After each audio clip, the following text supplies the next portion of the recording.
Hey guys, welcome back to FPL Friday. Back again for game week 5. Last week we did have an international break. I don't know how you guys feel about them, but I know I hate international breaks. I don't know why we need them, especially the whole Nations League thing going on. I'd much rather just play on through, or just have a week off to look at my fantasy team. But usually I do try to get away from the fantasy teams just so I'm not making a bunch of changes. And I have seen that in a lot of people where they made a lot of early changes because, there were 2 weeks ago. And then now we have a lot of injuries, COVID, a bunch of testing going on. So you might have to take a hit or play your wild card, which you wouldn't have had to do if you just waited a little bit until Friday, Saturday, or early Saturday, late Friday for all the press conferences. But yeah, we can get started. We can start with some injuries. Biggest thing so far just came out maybe about an hour ago. KDB is out of the Arsenal game. If you have him in your lineup, I would say have a sub ready. Or if you haven't made your transfer, we have some transfer options, directs, transfers that you can make from KDB down to, the 9.0s, the 10s. We have some really great 7.0 picks for you guys too. So stay tuned for that. Another injury update, Richarlison looks like he's back. So are the rest of the Everton boys. I know the Everton guys are very highly owned. Sterling looks like he's back too. Pep did say, KDB is the one out, so I really doubt Sterling would also not play. And it looked more of a precautionary thing with him rather than KDB. So look for Sterling to be playing. Who else? Keita looks like he is still in training. Thiago's back in training. Mane, so the Liverpool boys look like they're back in training. Trying to think of what I read on the Chelsea boys. But yeah, I think they're all back. I know a lot of people are trying to get in on Pulisic. I love the guy, and at 0.3 he looks like a steal, but I would wait for a week or two just to see if, he did just come back from a hamstring injury. So there's no guarantee that he's going to play more than 60 minutes, or, God willing that he, doesn't re-injure it or anything. So I would just hold out on them. So without further ado, let's get to our gems. These are players that might be low percent owned. Some of them are, as low as 0.1%. Some of them are 5%. Some of them are 10%. But we try to avoid anyone higher than 10%, simply because you probably heard it from everyone else. You probably also have seen it in other teams. So you don't want to be getting the exact same players as everyone else, so you wouldn't be getting any points. Simple as that. So let's start at the back. Cash from Villa. Villa look amazing. I think they're going to be the real differentials this year, because a lot of people are overlooking them because obviously they barely stayed up last year. But with the investments they have made in defense, with Martinez, and then up top, obviously, we've seen it with Watkins. They brought in Ross Barkley from Chelsea. So they look like there's a lot of avenues for points for them. And Cash, the defender, is I think, a steal. He's at 0.5%. So not even 1% owned right now at 5 million. Looks really good. Another defender, Ayling or Dallas. Whichever back that you get, I think you're going to be getting plenty of points from them. Maybe not defensive points, clean sheets or anything, but you will be getting attacking returns. We've seen Dallas and Ayling go 1-on-1 with keepers.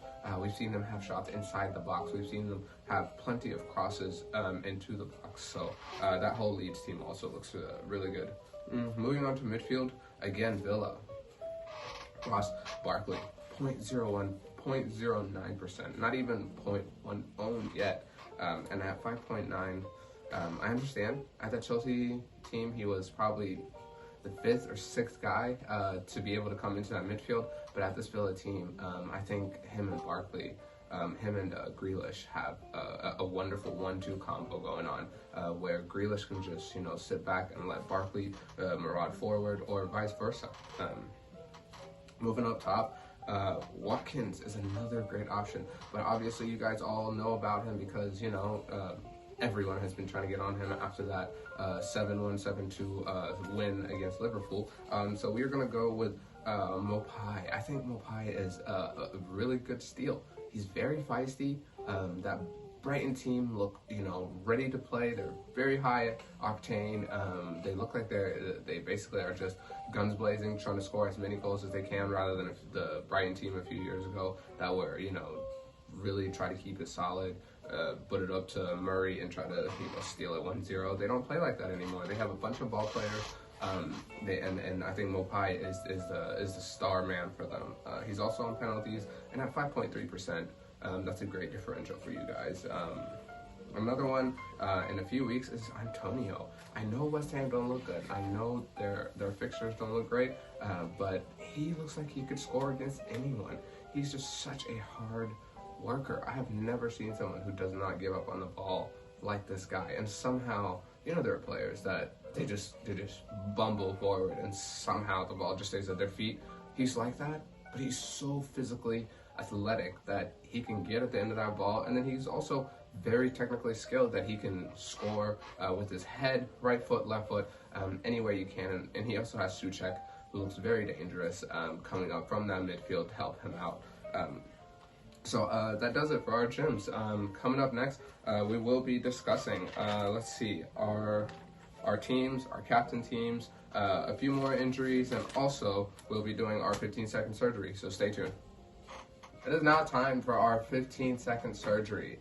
This is part of the show where we have different people sending us different teams, whether it be transfer questions or player questions, meaning who to pick for game day, captain, vice captain, etc., wild card. And so without further ado, let's get started. First up is Dom. Let's bring on his team. This to me looks like a great team. I'm not a huge believer in Areola, the Fulham goalie. He also not the best defense. Semedo looks like a really great pick. He's been spending a bunch of his time in the final third. This midfield also looks amazing to me. A really great midfield, and in the year where we have a bunch of good midfielders, I think he's done really well. And I also would advise to keep an eye on Partey and Rashford. They are really players that play depending on their form. And either one has really had a lot of form, especially for Rashford.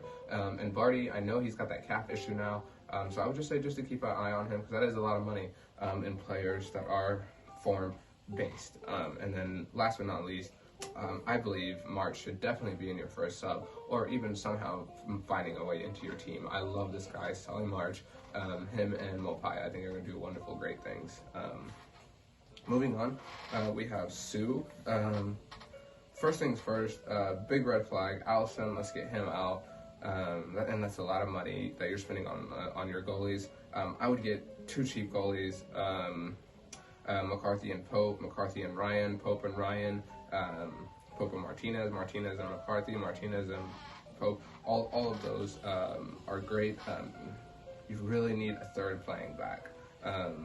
Any cheap person. Hillman, I don't believe in him. Dunn will not really get to play when Tarkowski comes back with Ben Mee. Holding really hasn't cemented a place yet, and that Arsenal defense is also just still a little shaky to me, as much as my heart bleeds on that. And so I would just get a third defender. And I'd also wait to see on Brewster. I wouldn't be so quick on him. I know a lot of people want to get in early. I don't really believe in that. If you want to get in early, look at some stats and then get in early. You can't get in early on someone, though, who has never scored in the Premier League or even had any significance toward any significant Premier League team. So it's for me, it's ridiculous to shape your team around this guy. But moving on, last but not least, we have Eamon, who is very new to APL, is what he told us. And so this is his first team. So let's try to help him out. This is big advice that I would give to a lot of people starting APL. Do not just go for the big soccer names, the Salahs, the Kanes, the whatever, the Vardys, the et cetera, et cetera. You want to go for people stat-wise. I know you don't know, but just do a little bit of research. Just look at the XG even. Look at the form. Look at the schedule. Don't just look at, oh, this guy's priced at 12 million. This guy's priced at 10 million. He must be the best forward. No, that's not really how it works anymore. Tamori never plays. I haven't seen him play for Chelsea in a minute, so I wouldn't really have him, and that's a lot of money wasted at the back.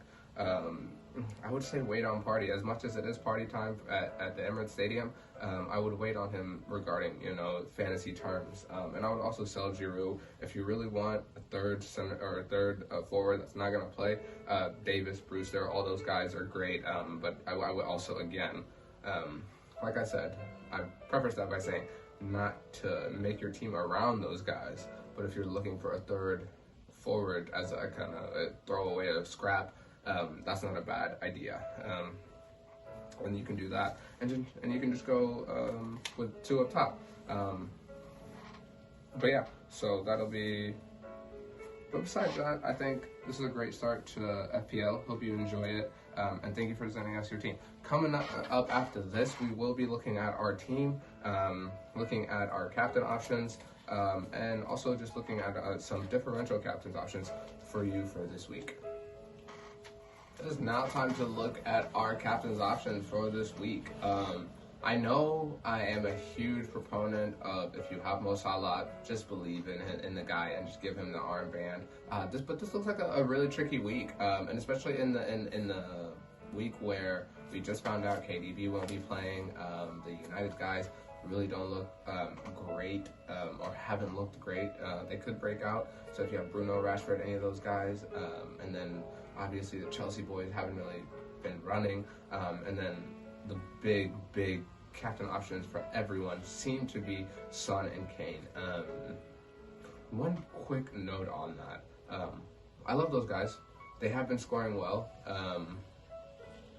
but I don't think West Ham is going to just roll over for them at all. I think what they're going to do is drop 8-9 guys into the box, have Antonio and Bowen basically going against Aurier and Reguilon, and just try to be getting between the fullbacks and the center backs. And I think Son and Kane are going to be very, very frustrated, not having any room to hit balls in, but being kept outside of the 18 and having to just shoot from outside, and which they both can do. But I just don't see a toll of 3-0, 4-0. 4-1 or anything. I think it's going to be 1-0, 1-1. For that reason, I think I'll be staying away from them. So for that reason, I would say that would probably just leave us with Mo Salah. This guy has plenty of touches, most shots in the box, most touches in the box. And he's also in the Merseyside. We all know how fiery that can get. If there's any cards, penalties, he's going to be the first one on it to try to take it. And I don't think Milner will be playing either, so I think he will be the one to take penalties. But if you are looking for a very, very differential option, we've got two options for you, Grealish and Barnes. Let's start with Barnes. Barnes has 11 shots on goal, which are tied for KDB right now. His XG, 1.0, his XG for goals, 1.01. That he's almost expected to have one goal a game at the moment. KDB 1.43, so he's a little bit less than KDB. But for someone who is 7.0 compared to an 11.6, 11.7 essential that everyone has, Barnes has great potential. And then Grealish obviously looks like he's still the star man at Villa. And the way Leicester are losing a lot of injuries and a lot of players, and they're not in form, I feel like Villa could push on after that Liverpool win and try to get something against Leicester. And then after that, we all know, I think they played Leeds, Arsenal, so that those are also great teams at high scoring games. So without further ado, let's just look at our team. This is our team that went into game week 4 and got us 54 points, and we'll be probably going into 5 mainly with the same team. The one or two drawbacks we have right now are KDB is red flagged. We have Lamptey yellow. He's also flagged, but I think he'll play. And then obviously our defenders are a little bit of a worry because Ferguson hasn't come back to playing it and done like I said, might not be playing now that Tarkowski and Bin Mee look like to be back. So we'll probably have Click come in for KDB if we don't choose to move him out. But if we do choose to move KDB out, it'll probably be for Son, just to cover the spread per se. You know, everyone going for him. You never know, they could go on and hit 5, and you know, you don't want to miss out on that haul. But we're probably going to be captaining Mo Salah or Son if we do keep him in, or bring him in. If we don't bring him in, we'll probably stick to Mo Salah. And that just wraps up our Game Week 5 show, guys. Again, I want to thank you for watching. If you like this video, like any of our videos, please don't forget to like, share, subscribe, comment, send us your teams. We would love to get to help you guys, you know, beat your team, beat your players. And as always, let's chase some green arrows, guys. Until next time.